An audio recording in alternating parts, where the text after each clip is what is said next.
it's been about almost 2 years since our last indoor track and field season, which was coincidentally our first one as well.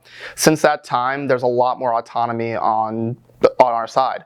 The sprints and jumps teams, like under Coach Lewis's direction, you can tell that they're hungry. Where 2 years ago it was more like, hey, let's participate, let's do well. If we hit a new season best, if we qualify for conferences, that's great. Now the goals seem more from establishing ourselves to making us better. And I think that's a very contagious attitude that we have right now.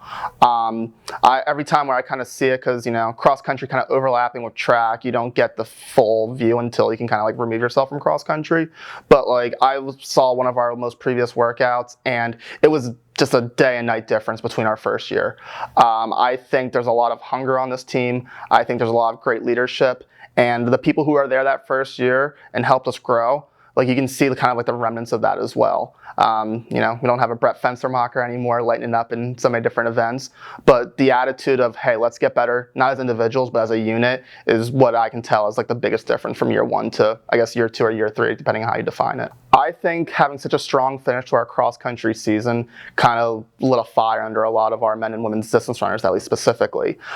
They know, like, hey, we raced really well at regionals, but there's more than just that. Like, there's still 5-6 months of competition ahead with indoor and outdoor track. So I think that momentum is rolling forward a lot.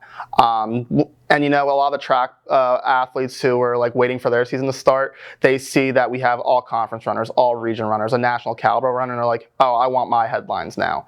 And I think like just seeing all the growth we had with cross country has made the track team even hungrier.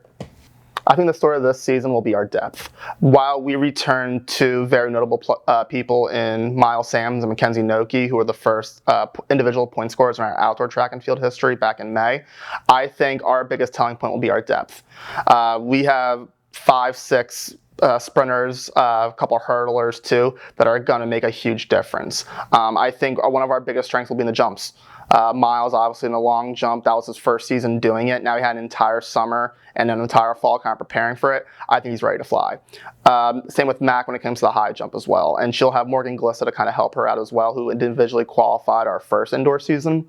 Kira Bouchard, I think, will be someone to watch out in pretty much every event from the 60 upwards to probably even the mile in some capacity. But depth is going to be huge. We have a lot of youth on the women's side that are really going to kind of transition this program, not from now, but for the next 4 years down the line. And I think it's going to be an exciting time to see our growth.